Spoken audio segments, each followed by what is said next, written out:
ನಿನ್ನ ನೀ ತಿಳಿದುಕೋ, ನಿನ್ನ ನೀನು ತಿಳಿದುಕೋ. ಇನ್ನೊಬ್ಬರ ಬಗ್ಗೆ ಯಾಕೆ ಯೋಚನೆ ಮಾಡ್ತೀವಿ? ಇನ್ನೊಬ್ಬರ ಮನೆಗೆ ಆಳಮಠ ತೆಗ್ಗೈತಿ, ಮೊಣಕಾಲು ಮಠ ತೆಗ್ಗೈತಿ ಅಂತ ಆ ಮೊಣಕಾಲು ಮಠ ತೆಗ್ಗಿಗೆ ಯಾಕೆ ಮಣ್ಣು ಹಾಕ್ತಿ? ನಿನ್ನ ಮನೆಯಾಗ ಆಳಮಠ ತೆಗ್ಗೈತಿ, ಅದನ್ನು ಮುಚ್ಚುವೋ.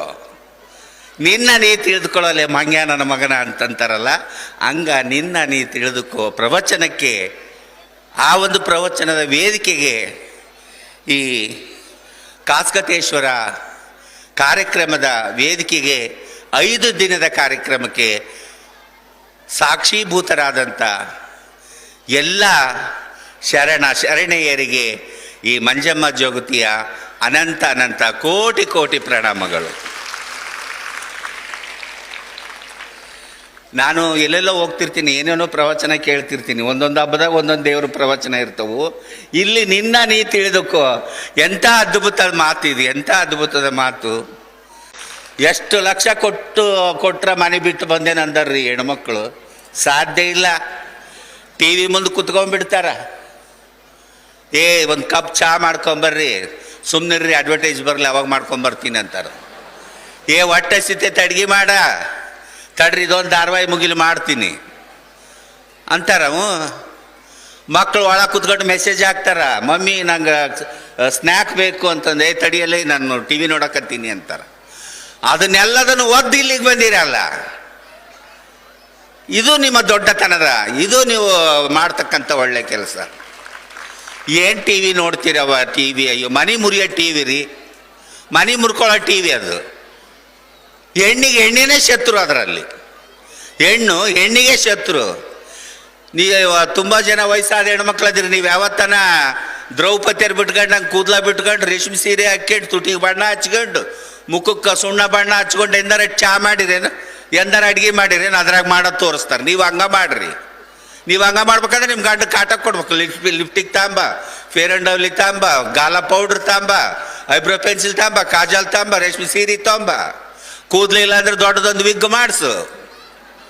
ಇವಾಗ ಎಲ್ಲರೂ ದ್ರೌಪದಿಯರೇ. ಅವಾಗ ದ್ರೌಪದಿ ಯಾವುದಕ್ಕೋ ಕೂದಲ ಬಿಟ್ಟಿದ್ಲಾಕಿ. ಆ ದ್ರೌಪದಿ ಭೀಮಗ ಶಪಥ ಮಾಡಿ ಅವನ ತೊಡಿ ಮುರಿಬೇಕು, ನೀನು ತೊಡಿ ಮುರಿದು ಅವನ ರಕ್ತದಿಂದ ರಕ್ತ ತಂದು ನನ್ನ ಕೇಶ ರಾಶಿಯನ್ನು ಮಜ್ಜನ ಮಾಡಿದರೆ, ರಕ್ತದಿಂದ ಮಜ್ಜನ ಮಾಡಿದರೆ ಅವತ್ತು ನಾನು ತುರುಬು ಕಟ್ಟುತ್ತೀನಿ ಅಂತಂದು ದ್ರೌಪದಿ ಶಪಥವನ್ನು ಮಾಡಿದ್ಲು. ಈಗ ಟಿವಿಯಾಗ ಬರೋ ಹೆಂಗಸ್ರು ಯಾವುದಕ್ಕೆ ಶಪಥ ಮಾಡ್ಯಾರ ಗೊತ್ತಿಲ್ಲ. ಅಂಥದನ್ನೆಲ್ಲ ನೋಡೋದು ಬಿಟ್ಟು ಇಲ್ಲಿ ಬಂದು ಕೂತ್ಕೊಂಡಿರಲ್ಲ. ನಿಮ್ಮ ಪಾದಗಳಿಗೆ ಶರಣು ತಾಯಿ, ನಿಮ್ಮ ಪಾದಗಳಿಗೆ ಶರಣು. ಅದರಲ್ಲಿ ಏನೇ ಇಲ್ಲಮ್ಮ. ಇಲ್ಲಿ ಬರ್ರಿ, ಇಲ್ಲಿ ನೋಡ್ರಿ ಎಂಥ ಚಂದ ನಿನ್ನ ನೀ ತಿಳಿದುಕೋ ಅಂತ ಪ್ರವಚನವನ್ನು ಮಾಡ್ತಾ ಇದ್ದಾರೆ. ಎಷ್ಟು ಅದ್ಭುತವಾದಂಥ ಕಾರ್ಯಕ್ರಮ. ನಿಮ್ಮನ್ನು ನೋಡಿ ನಾನು ಬೆರಗಾಗಿ ಬಿಟ್ಟೆ. ನಾನು ಏನು ಜನ ಅಲ್ಲಿ ದಾರೆಗೆ ಕೈ ಮುಗಿತಾರೆ, ಅಮ್ಮ ಅಮ್ಮ ಅಂತಾರೆ. ಇಷ್ಟು ಮಗು ಅಂತ ಮಂಜಮ್ಮ ಜೋಗ್ತಿರಂತ. ಈ ಪ್ರೀತಿ ಏನು ಕೊಟ್ಟರೆ ಸಿಕ್ಕಿತ್ತು ನನಗೆ, ಏನು ಕೊಟ್ಟರೆ ಸಿಕ್ಕಿತ್ತು. ಯಾರೋ ಸಂಘ ಸಂಸ್ಥೆಯವರು ಹೊಯ್ಕೊಳ್ತಿರ್ತಾರೆ ಭಾವೈಕ್ಯತೆ ಅಂತ. ಅಲ್ಲೆಲ್ಲಿದ್ದಾರೆ ಭಾವೈಕ್ಯತೆ? ಮಾತಿನಲ್ಲಿದೆ ಭಾವೈಕ್ಯತೆ. ಅವ್ರ ಮಾತುಗಳಲ್ಲಿದೆ. ಆ ಭಾವೈಕ್ಯತೆಯನ್ನು ನೋಡ್ಬೇಕಂದ್ರೆ ತಾಳೆಕೋಟಿಗೆ ಬರ್ಬೇಕ್ರಿ. ಆ ಭಾವೈಕ್ಯತೆಯನ್ನು ನೋಡ್ಬೇಕಂದ್ರೆ ತಾಳೆಕೋಟಿಗೆ ಬರ್ಬೇಕು. ಇಲ್ಲಿ ನೋಡ್ರಿ, ಒಂದೇ ಆವರಣದೊಳಗೆ ಮಸೀದಿ ಇದೆ. ಎದರ ಬದ್ರ ಮಸೀದಿ ಮಠ.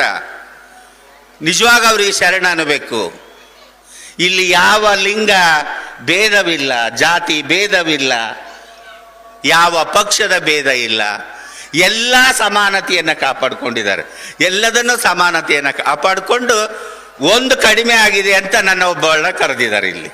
ಅದನ್ನು ಕರೆದು, ಮಂಜಮ್ಮನ್ನು ಕರೆದು ಸಮಾನತೆಯನ್ನು ಕಾಪಾಡಬೇಕು, ಸಮಾನತೆಯ ಸಂಕೇತವನ್ನು ತೋರಿಸ್ಬೇಕು ಅಂತ ನನ್ನನ್ನು ಕರೆದು ಇಲ್ಲಿ ನಿಂದ್ರಿಸಿ ಇದು ಮಾಡಿದಾರಲ್ಲ, ಅವರಿಗೆ ದೊಡ್ಡ ಶರಣ ಅಂತ ಹೇಳೋದಕ್ಕೆ ಇಷ್ಟಪಡ್ತೀನಿ. ಅವರಿಗೆ ನಾನು ದೊಡ್ಡ ಶರಣ ಅಂತ ಹೇಳ್ತಿರ್ತೀನಿ. ನಾವೆಲ್ಲರೂ ಸಮಾನತೆಯನ್ನು ಕಾಪಾಡ್ಕೋಬೇಕು. ಇಲ್ಲಿ ನಾವು ಯಾರು ದೊಡ್ಡವರಲ್ಲಿ, ಇಲ್ಲೆಲ್ಲ ಕಾವಿ ಬಟ್ಟೆ ಹಾಕೊಂಡು ಕುಂತಾರೆ ಗುರುಗಳು. ಅವರು ಶರಣರು ಅನ್ಕೊಂಡಿರೇನು, ಅವರು ದೇವ್ರು ಅನ್ಕೊಂಡಿರೇನು? ಅಲ್ಲ. ನಾನು ಮುತ್ತು ಕಟ್ಕೊಂಡು ಜೋಗಮ್ಮಾಗಿನ ನಾನು ದೇವ್ರು ಅನ್ಕೊಂಡಿರೇನು? ನಾನೂ ದೇವರಲ್ಲ. ಗುಡಿಯಾಗ ದೇವ್ರಿಟ್ಟಾರ, ಅದು ದೇವರಲ್ಲ. ನಾವ್ಯಾರೂ ದೇವರಲ್ಲ. ಮೇಲ್ ಕುಂತವ್ರು ಯಾರೂ ದೊಡ್ಡವರಲ್ಲ, ಕೆಳಗೆ ಕುಂತವ್ರು ಯಾರೂ ಸಣ್ಣವರಲ್ಲ. ಇಲ್ಲಿ ಎಲ್ಲರೂ ಸಮಾನರು. ಎಲ್ಲರ ಆತ್ಮದಲ್ಲಿ ಪರಮಾತ್ಮ ಇದ್ದಾನೆ. ಎಲ್ಲರ ಆತ್ಮದಲ್ಲಿ ಪರಮಾತ್ಮ ಇದ್ದಾನೆ. ಒಬ್ಬ ಮನುಷ್ಯ ಇನ್ನೊಬ್ಬ ಮನುಷ್ಯನಿಗೆ ಗೌರವ ಕೊಟ್ಟಾಗ ನಾವು ಆರಾಧಿಸ್ತಕ್ಕಂಥ ದೈವ ನಮಗೆ ಆಶೀರ್ವಾದ ಮಾಡುತ್ತೆ, ನಮಗೆ ಆಶೀರ್ವಾದ ಮಾಡುತ್ತೆ. ನಾವು ಆರಾಧಿಸ್ತಕ್ಕಂಥ ದೈವ, ನಾವು ಸುಂಕ್ಲಮ್ಮ ಅನ್ಬೋದು, ಮಾರಮ್ಮ ಅನ್ಬೋದು, ಈರಣ್ಣ ಅನ್ಬೋದು, ಕಾಸ್ಕತೇಶ್ವರ ಅನ್ಬೋದು, ಈಶ್ವರ, ಪರಮೇಶ್ವರ, ನಾವೇನೆಲ್ಲ ಅಂದ್ಕೋಬೋದು. ಅದು ನಮ್ಮ ಸಮಾಧಾನಕ್ಕೆ. ನಾವು ಸಮಾನತೆಯನ್ನು ಕಾಪಾಡಿಕೊಂಡು ನಾವು ಒಬ್ಬ ಮನುಷ್ಯ ಇನ್ನೊಬ್ಬ ಮನುಷ್ಯನಿಗೆ ಗೌರವ ಕೊಟ್ಟರೆ ನಾವು ಆರಾಧಿಸ್ತಕ್ಕಂಥ ದೈವ ನಮ್ಮನ್ನು ಕಾಪಾಡುತ್ತೆ ಅಂತ ಹೇಳೋದಕ್ಕೆ ನಾನು ತುಂಬ ಇಷ್ಟಪಡ್ತಾ ಇದ್ದೀನಿ. ನಾನಿವತ್ತು ತುಂಬ ಇಷ್ಟಪಡ್ತಾ ಇದ್ದೀನಿ. ಬಸವಣ್ಣವ್ರು ಹೇಳ್ಯಾರೆ ಕಾಯಕವೇ ಕೈಲಾಸ ಅಂತ. ಬಸವಣ್ಣವರು ವಚನವನ್ನು ಹೇಳಿದರೆ ಕಾಯಕವೇ ಕೈಲಾಸ, ಕಾಯಕದಲ್ಲೇ ಪರಮಾತ್ಮನನ್ನ ಕಾಣು. ಇಲ್ಲಿ ನಾವು ಮಾಡ್ತಕ್ಕಂಥ ಕೆಲಸದಲ್ಲಿ ಪರಮಾತ್ಮನವನ್ನ ಕಾಣಬೇಕು. ನಾವು ಮಾಡ್ತಕ್ಕಂಥ ಕೆಲಸಕ್ಕೆ ಭಕ್ತಿ ಶ್ರದ್ಧೆ ಹೆಚ್ಚಾಗಿ ಸಮಯವನ್ನು ಹಾಕಬೇಕು. ಅಲ್ಲಿ ಸಮಯವನ್ನು ಹಾಕಬೇಕು. ಜೀವನದಲ್ಲಿ ಯಾರು ಸಮಯವನ್ನು ಪಾಲನೆ ಮಾಡೋದಿಲ್ಲೋ ಅವನು ನಿಜವಾದ ಮನುಷ್ಯನೇ ಅಲ್ಲ. ಮನುಷ್ಯನಿಗೆ ಟೈಮ್ ಸೆನ್ಸ್ ಅನ್ನೋದು ಇರಬೇಕು. ಮನುಷ್ಯನಿಗೆ ಸಮಯ ಪ್ರಜ್ಞೆ ಇದ್ದರೆ ಮಾತ್ರ ಮುಂದೆ ಬರೋದಕ್ಕೆ ಸಾಧ್ಯ ಅಂತ ಹೇಳೋದಕ್ಕೆ ಇಷ್ಟಪಡ್ತೀನಿ ಬಂಧುಗಳೇ. ನಾನು ಇವತ್ತು ಅಷ್ಟು ದೂರದಿಂದ ನಾನು ಇಲ್ಲಿಗೆ ಬರಬೇಕಂದ್ರೆ, ನಾನು ಮತ್ತೆ ಬೆಳಗ್ಗೆ 7 ಗಂಟೆಗೆ ನಾವೊಂದು ಸಿನಿಮಾವನ್ನು ಮಾಡ್ತಾ ಇದೀವಿ. ಆ ಸಿನಿಮಾದಲ್ಲಿ ಒಂದು ವೀರಗಾಸೆಯ ವೇಷವನ್ನು ಹಾಕ್ತಾ ಇದ್ದಾರೆ. ನಾನು ಮತ್ತೆ ಬೆಳಗ್ಗೆ ಅಲ್ಲಿ ಇರಬೇಕು. ಮನುಷ್ಯ ಸಮಯಕ್ಕೆ ಸರಿಯಾಗಿ ನಾವು ಯಾರ್ಯಾರು ಎಲ್ಲೆಲ್ಲಿ ಹೋಗ್ಬೇಕು ಅನ್ಕೊಂಡಿರ್ತೀವೋ ಅಲ್ಲಿಗೆ ಹೋಗ್ಬೇಕು. ಅದು ಹೋದ್ರೇ ಮಾತ್ರ ನಾವು ಬೆಳೆಯೋಕ್ಕೆ ಸಾಧ್ಯ. ಇವತ್ತು ನಾವು ಮಾಡ್ತಕ್ಕಂಥ ಕೆಲಸಕ್ಕೆ ನಾವು ಯಾವತ್ತು ಗೌರವ ಕೊಡ್ತೀವೋ ಅವತ್ತು ನಾವು ಉನ್ನತ ಮಟ್ಟಕ್ಕೆ ಬರೋಕ್ಕೆ ಸಾಧ್ಯ. ಇವತ್ತು ನಾನು ಎಲ್ಲಮ್ಮನ ಮುತ್ತು ಕಟ್ಕೊಂಡೀನಿ, ಹುಲಿಗೆಮ್ಮನ ಮುತ್ತು ಕಟ್ಕೊಂಡೀನಿ, ನಾನು ಜೋಗಮ್ಮ ಆಗೀನಿ, ಜೋಳಿಗೆ ಐತಿ, ದೇವ್ರ ಕೊಡ ಐತಿ, ಪಡ್ಲಿಗೆ ಐತಿ, ಚೌಡಿಕೆ ಐತಿ, ಶ್ರುತಿ ಐತಿ ಅಂತ ನಾನು ಒಳಗ ಇಟ್ಟು ಪೂಜೆ ಮಾಡಿದರೆ ಇವತ್ತು ನನಗೆ ಪದ್ಮಶ್ರೀ ಬರ್ತಿದ್ದಿಲ್ಲ. ಇವತ್ತು ಇಂಥ ಒಂದು ದೊಡ್ಡ ಸ್ಥಾನಕ್ಕೆ ಬಂದು ದೊಡ್ಡ ವೇದಿಕೆ ಮೇಲೆ ನಿಲ್ಲೋದಕ್ಕೆ ನನಗೆ ಅವಕಾಶ ಸಿಗ್ತಿರ್ಲಿಲ್ಲ. ನಾನು ಅದನ್ನೇ ದೇವರು ಅಂತ ನಂಬಿದೆ. ನಾನು ನಿಜವಾಗಿ ಬಂಧುಗಳೇ ಹೇಳ್ತೀನಿ, ನಾನು ಹುಲಿಗೆಮ್ಮನ ಮುತ್ತು ಕಟ್ಕೊಂಡು 40 ವರ್ಷ ಆಗಕ್ಕೆ ಬಂತು.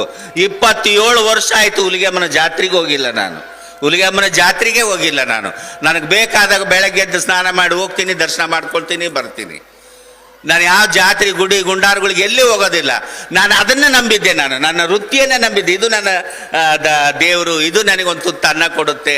ನನ್ನನ್ನು ಎಲ್ಲರೂ ತಂದೆ ತಾಯಿ ಬಂಧು ಬಳಗ ಹೆಣ್ಣು ಗಂಡು ಸಮಾಜ ಹೊರಗಾಕಿದಾಗ ಕೈ ಹಿಡಿದದ್ದು ನನಗೆ ಕೈ ಹಿಡಿದಿದ್ದು ನನ್ನ ಜಾನಪದ ಕಲೆ. ಅದು ಬಿಟ್ಟರೆ ಬೇರೆ ಯಾರೂ ನನ್ನ ಗುರುಸ್ತಿದ್ದಿಲ್ಲ.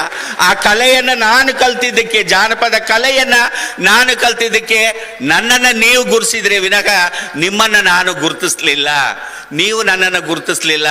ಜಾನಪದ ಕಲೆ ನನ್ನನ್ನು ಗುರುತಿಸ್ತು. ಇವಳೊಬ್ಬ ಕಲಾವಿದೆ ಅಂತ ಅದು ನನ್ನನ್ನು ಗುರುಸ್ತು. ಇವತ್ತು ಪದ್ಮಶ್ರೀ ಬಂದಿರ್ಬೋದು, ಡಾಕ್ಟರೇಟ್ ಬಂದಿರ್ಬೋದು, ನೂರಾರು ಪ್ರಶಸ್ತಿಗಳು ಬಂದಿರೋದು ಅಂದರೆ ಅದು ಮಂಜಮ್ಮನಿಗೆ ಕೊಟ್ಟಂಥ ಪ್ರಶಸ್ತಿ ಅಲ್ಲ, ನನ್ನೊಳಗಿರ್ತಕ್ಕಂಥ ಕಲೆಗೆ ಕೊಟ್ಟಂಥ ಪ್ರಶಸ್ತಿ, ನನ್ನನ್ನು ಬೆಳೆಸಿದಂಥ ಪತ್ರಿಕಾ ಮಾಧ್ಯಮದವರಿಗೆ ಕೊಟ್ಟಂಥ ಪ್ರಶಸ್ತಿ, ನನ್ನನ್ನು ಬೆಳೆಸಿದಂಥ ಕನ್ನಡದ ಕುಲಕೋಟಿ. ಇವತ್ತೇನು ನೀವೆಲ್ಲರೂ ಚಪ್ಪಾಳೆ ಹಾಕ್ತೀರಲ್ಲ, ಈ ಚಪ್ಪಾಳೆನೇ ನನಗೆ ಅವತ್ತು ಪ್ರೇರಣೆ ಆಗಿದ್ದು.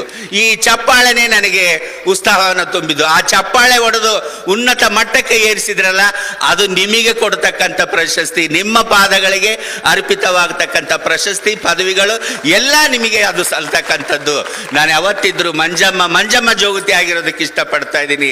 ಬಂಧುಗಳೇ, ನಾನು ಯಾವ ಡಿಗ್ರಿಯನ್ನು ಓದಲಿಲ್ಲ, ಯಾವ ಕಾಲೇಜ್ ಮೆಟ್ಲನ್ನು ಓದಲಿಲ್ಲ.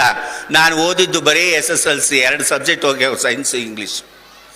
ಆದರೆ ನಾನು ಕಲಿತಂಥ ಜಾನಪದ ಕಲೆ ಕರ್ನಾಟಕದ 100 ಕಾಲೇಜು ಮೆಟ್ಟಿಲುಗಳನ್ನು ಹತ್ತಿಸಿದೆ. 100 ಕಾಲೇಜು ಮೆಟ್ಲನ್ನು ಹತ್ತಿದ್ದೀನಿ. ನನ್ನ ಕಲ್ತಿರ್ತಕ್ಕಂಥ ಕಲೆ 100 ಕಾಲೇಜು ಮೆಟ್ಲನ್ನು ಹತ್ತಿದೆ. ನಾನು ಯಾವ ಡಿಗ್ರಿ ಮಾಡಲಿಲ್ಲ. ಆದರೆ ಗುಲ್ಬರ್ಗದ ಶರಣಬಸಪ್ಪ ಅಪ್ಪ ವಿಶ್ವವಿದ್ಯಾಲಯದವರು ಕರೆದು ನನಗೆ ಗೌರವ ಡಾಕ್ಟರೇಟನ್ನು ಕೊಟ್ಟಿದ್ದಾರೆ. ಇದು ಯಾವ ಯೂನಿವರ್ಸಿಟಿನೂ ಹೇಳ್ಕೊಡ್ತಕ್ಕಂಥ ಪಾಠ ಅಲ್ಲ ರೀ, ನನ್ನ ಬದುಕು ಹೇಳ್ಕೊಟ್ಟಂಥ ಪಾಠ, ನನ್ನ ಬದುಕು ಹೇಳ್ಕೊಟ್ಟಂಥ. ಇದು ಯಾವ ವಿಶ್ವವಿದ್ಯಾಲಯದಲ್ಲೂ ಸಿಗೋದಿಲ್ಲ. ನಮ್ಮ ಬದುಕೇ ಒಂದು ವಿಶ್ವವಿದ್ಯಾಲಯ. ನಿನ್ನನ್ನು ನೀನು ತಿಳಿದುಕೋ, ನನ್ನನ್ನು ನಾನು ತಿಳಿದುಕೋ ಅನ್ನಾಗೆ ನಮ್ಮ ಬದುಕನ್ನು ನಾವಿಲ್ಲಿ ಯಾರು ಗುರುತಿಸೋದಿಲ್ಲ. ನಮ್ಮನ್ನು ನಾವು ಗುರುಸ್ಕೊಳ್ತಕ್ಕಂಥ ಕೆಲಸವನ್ನು ಇವತ್ತು ನಾವು ಮಾಡಬೇಕಾಗಿದೆ. ಇಂಥ ಒಂದು ದೊಡ್ಡ ಇಂಥ ಒಂದು ದೊಡ್ಡ ಕಾರ್ಯಕ್ರಮಕ್ಕೆ ನೀವೆಲ್ಲರೂ ಕಾರಣೀಭೂತರಾಗಿದ್ದೀರಲ್ಲ, ನೀವೆಲ್ಲರೂ ನಿಮ್ಮನ್ನು ನೀವು ತಿಳ್ಕೊಂಡು ಇಲ್ಲಿಗೆ ಬಂದಿದ್ದೀರಂತ ನಾನು ಅನ್ಕೊಂಡಿದ್ದೆ. 5 ದಿನಗಳ ಕಾಲ ಇದೇ ರೀತಿ ಜನ ಇಲ್ಲಿ ಸೇರಿದ್ದಾರೆ ಅಂದರೆ ಇಲ್ಲಿ ಯಾವುದೋ ಒಂದು ದೈವಶಕ್ತಿ ಇದೆ, ಇಲ್ಲಿ ಒಂದು ದೈವಶಕ್ತಿ ಇದೆ. ಅಯಸ್ಕಾಂತ ಅಂತಾರಲ್ಲ, ಆ ಅಯಸ್ಕಾಂತ ನಿಮ್ಮನ್ನು ಎಳೆತಾ ಇದೆ. ಆ ಅಯಸ್ಕಾಂತ ಯಾವ್ದಂದ್ರೆ ಕಾಸ್ಕತೇಶ್ವರ ಸ್ವಾಮಿಗಳು. ಇದು ದೊಡ್ಡ ಕಲಾವಿದರ ತವರೂರು, ಇದು ಕಲೆಯ ತವರೂರು. ತಾಳಿಕೋಟೆ ಅಂದ್ರೆ ಕಲೆಯ ತವರೂರು. ಧಾರವಾಡದಲ್ಲಿ ಹೋಗಿ ನಿಂತ್ಕೊಂಡು ಕಲ್ಲು ಹೋಗಿದ್ರೆ ಸಾಹಿತಿಗಳ ಮನೆ ಮೇಲೆ ಬೀಳುತ್ತೆ. ಅದೇ ತಾಳಿಕೋಟೆಗೆ ಬಂದು ಒಂದು ಕಲ್ಲನ್ನು ಒಗೆದ್ರೆ ಕಲಾವಿದರ ಮನೆ ಮೇಲೆ ಬೀಳುತ್ತೆ, ಕಲಾವಿದರ ಮನೆ ಮೇಲೆ ಬೀಳುತ್ತೆ. ಕಲಾವಿದರಂದ್ರೆ ಗೆಜ್ಜೆ ಕಟ್ಟಿಕೊಂಡು ಕುಣಿದ್ರೆ ಕಲಾವಿದರಲ್ಲ, ಬಣ್ಣ ಹಚ್ಕೊಂಡು ನಾಟಕ ಮಾಡಿದ್ರೆ ಕಲಾವಿದರಲ್ಲ, ಮೈಕ್ ಹಿಡ್ಕೊಂಡು ಗಂಟೆಗಟ್ಟಲೆ ಮಾತಾಡಿದರೆ ಕಲಾವಿದರಲ್ಲ. ನಾನು ನೀವು ಇಲ್ಲಿ ಎಲ್ಲರೂ ಕಲಾವಿದರೇ. ಅಚ್ಚುಕಟ್ಟವಾಗಿ ಭವ್ಯವಾದ ವೇದಿಕೆಯನ್ನು ಸೃಷ್ಟಿ ಮಾಡಿದ್ದಾರೆ. ಅವನು ಒಬ್ಬ ದೊಡ್ಡ ಕಲಾವಿದ. ಇಲ್ಲಿ ದೀಪದ ಅಲಂಕಾರಗಳನ್ನು ಮಾಡಿದ್ದಾರೆ, ಅವರು ಒಬ್ಬ ದೊಡ್ಡ ಕಲಾವಿದರು. ನೀವು ಇವತ್ತು ಅಚ್ಚುಕಟ್ಟಾಗಿ ವೇಷಭೂಷಣಗಳನ್ನು ಹಾಕ್ಕೊಂಡು ನಿಮ್ಮ ಕೇಶರಾಶಿಗಳನ್ನು ಅಲಂಕಾರ ಮಾಡಿಕೊಂಡು ಅಚ್ಚುಕಟ್ಟಾಗಿ ತಾಳ್ಮೆಯಿಂದ ಕುಂತಿದ್ದೀರಲ್ಲ, ನೀವು ಕಲಾವಿದರೇ. ನಾವು ಕಲೆಯಲ್ಲೇ ಹುಟ್ಟುತ್ತೀವಿ, ಕಲೆಯಲ್ಲೇ ಬೆಳಿತೀವಿ, ಕಲೆಯಲ್ಲೇ ಸಾಯ್ತೀವಿ. ಇವತ್ತು ಕಾಸ್ಕತೇಶ್ವರ ಅಂತಂದ್ರೆ ಇಡೀ ಕರ್ನಾಟಕದಾದ್ಯಂತ ಗೊತ್ತು. ಯಾಕಂದ್ರೆ ನಾಟಕದ ಕಂಪ್ನಿ ಇದೆ. ಆ ನಾಟಕದ ಕಂಪ್ನಿಯಿಂದ ಈ ಊರು ಹೆಚ್ಚು ಪ್ರಸಾರ ಆಗಿದೆ. ರಾಜು ತಾಳಿಕೋಟಿ, ಕಲಿಗದ ಕುಡುಕ. ನಾವು ಒಂದು ಒಳ್ಳೆ ವಯಸ್ಸಿಗೆ ಬಂದಾಗ ಅದು ಕ್ಯಾಸೆಟ್ ಒಳ್ಳೆ ತುಂಬ ಜೋರಿತ್ತು. ರಾಜಣ್ಣನ ಕ್ಯಾಸೆಟ್ ಒಳ್ಳೆ ಜೋರಿತ್ತು. ಅಂತ ಒಬ್ಬ ಕಲೆಯಿಂದ ಒಬ್ಬ ಕಲಾವಿದನಿಂದ ಒಂದು ಊರು ಪ್ರಚಾರಕ್ಕೆ ಬರುತ್ತೆ, ಒಂದು ಮಠದಿಂದ ಊರು ಪ್ರಚಾರಕ್ಕೆ ಬರುತ್ತೆ, ಒಂದು ದೈವದಿಂದ ಒಂದು ಪ್ರಚಾರಕ್ಕೆ ಬರುತ್ತೆ. ಹಂಗಾಗಿ ಇದು ಕಲಾವಿದರ ತವರೂರು. ಇಂಥ ಒಂದು ಕಲೆಯ ತವರೂರಿಗೆ ಕಲಾವಿದೆಯನ್ನ ಕರೆದು ಇವತ್ತು ನನಗೆ ಇಲ್ಲಿ ಗೌರವವಾಗಿ ಮಾತಾಡೋದಕ್ಕೆ ಅವಕಾಶ ಮಾಡಿಕೊಟ್ಟಿರಲ್ಲ, ನನಗದು ದೊಡ್ಡ ಸಂತೋಷದ ಮಾತು.